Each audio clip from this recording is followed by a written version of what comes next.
50대 초반의 여성이세요. 근데 이분 생긴 모습을 보면 몸이 좀 마른 편이고 얼굴은 하얀데 붉은색을 띠고 계세요. 그리고 이렇게 그냥 보더라도 아주 힘이 없어 보여요. 그러면서 얼굴도 이제 걱정이 아주 많은 것처럼 편안하지 않게 그렇게 보이는 분이셨는데 이분이 40대 전반까지는 그냥 크게 큰 병은 없이 건강하지는 않지만 그런 대로 사셨는데 문제는 40대 중반에 자궁에 이제 근종이 생겨서 자궁 수술을 하셨어요.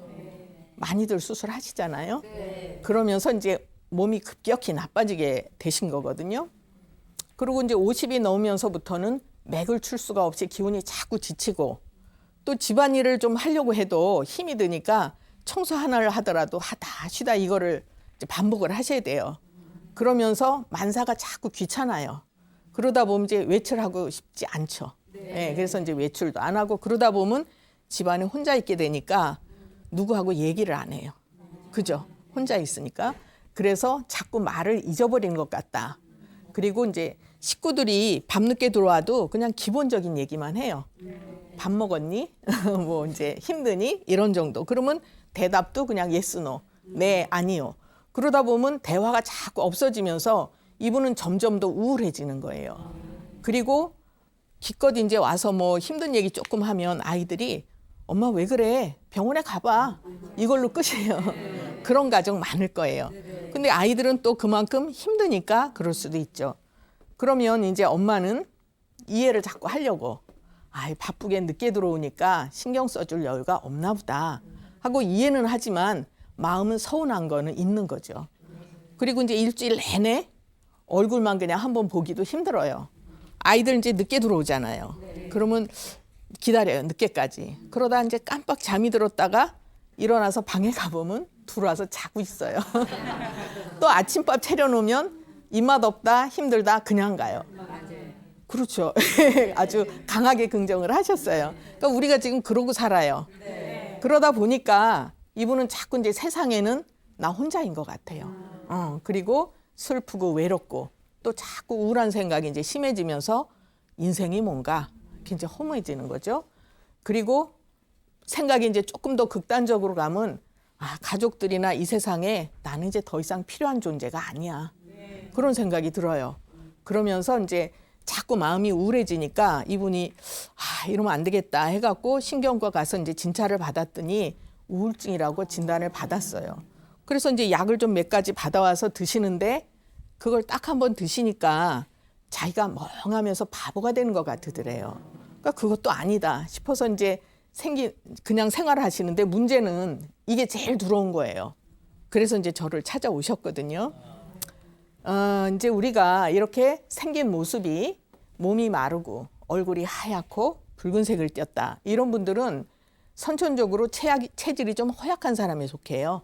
그리고 상당히 예민한 분이다. 이렇게 볼 수가 있는데 진맥을 해보니까 기가 많이 부족해요. 그리고 음혈이 부족하고 화가 많이 쌓여 있는 이런 상황이 있었어요. 여러분들 빈둥지 증후군이라는 말 들어보셨어요? 네. 들어보셨죠? 네. 새가 이제 알에서 부화가 되면 그 아기 새들을 어떻게 길러요? 엄마 새가, 그죠? 엄마 새가 벌레 잡아다가 입에 넣어주잖아요. 그렇게 해서 이제 길러서 얘네들이 털이 나요. 그리고 날개에 힘이 생겨서 이제 나는 연습을 하다가 웬만큼 이제 커지면 어떻게 돼요?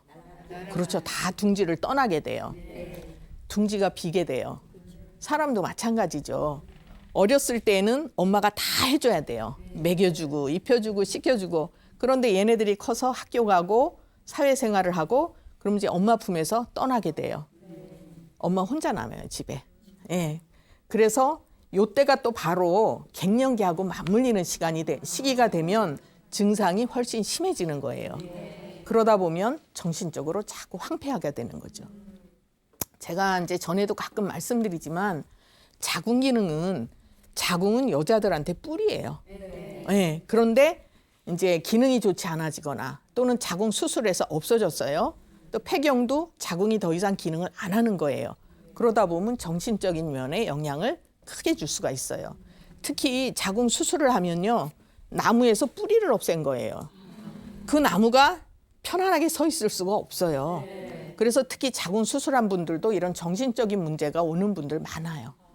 그리고 이제 자꾸 또 거기에다가 가족들이 무관심하고 또 상실감이 생기고 그러면 이제 생기는 것이 갱년기 우울증이 되는 거죠.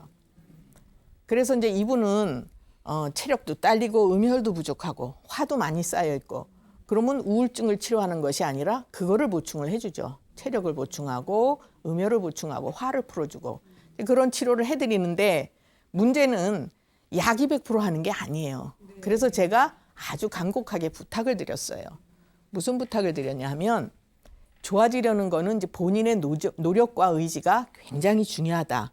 그래서 집에만 계시지 말고 이제 햇빛을 쏘면서 산책도 하시고 운동도 하시고 또 본인을 위한 취미 생활도 하시도록 그렇게 이제 부탁을 드렸는데 정말 감사한 것이 제 말씀을 잘 받아들이셔서 이분이 이제 뭔가 좋아져야 되니까 햇빛 좋은 날 산책도 하고 또 집 근처에 야산도 이제 또 이렇게 산행을 하고 하면서 제가 굉장히 고마운 말씀을 드린 게 이제 산에 가다가 이렇게 들꽃이 나 있는 거를 봤대요.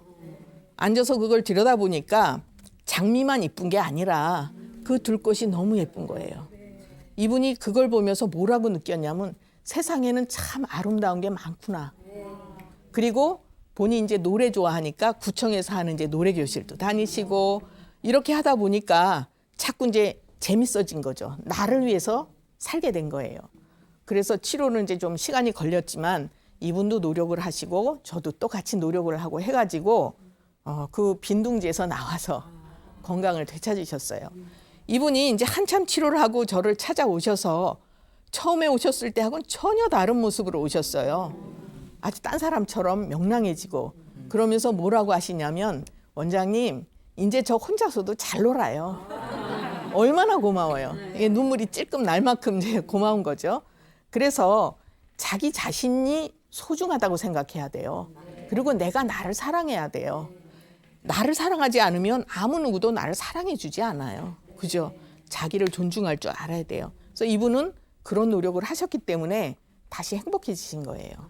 그래서 이제 요즘 보면 평균 수명이 엄청나게 길어졌어요. 우리 같이 보통 49, 50에 폐경이 된다고 하면 그 이후에도 4, 50년을 더 살아요. 그럼 폐경까지는 전반전한 거예요, 우리가. 이제 후반전을 또 잘 해야죠. 그래서 새롭게 제2의 인생을 이제 설계를 해야 되고 남은 시간을 나를 위해서 그 전에는 여성들은 가족을 위해서 자식을 위해서 희생을 했다고 볼 수도 있잖아요. 그럼 이제는 나를 위해서 살아야 되는 거죠. 그래서 빈둥지에서 나와서 이제 살고 또 스스로 존중하고 그러면 가족들도 소중하게 이제 이렇게 존중을 해주고 그럼으로써 이제 가족 전체가 다 행복해질 수 있는 거죠. 이제 지금까지 자궁 적출 수술하시면서 갱년기 우울증이 심했던 분이 아주 치료가 잘 된 그런 이제 사례를 설명을 해드렸고요.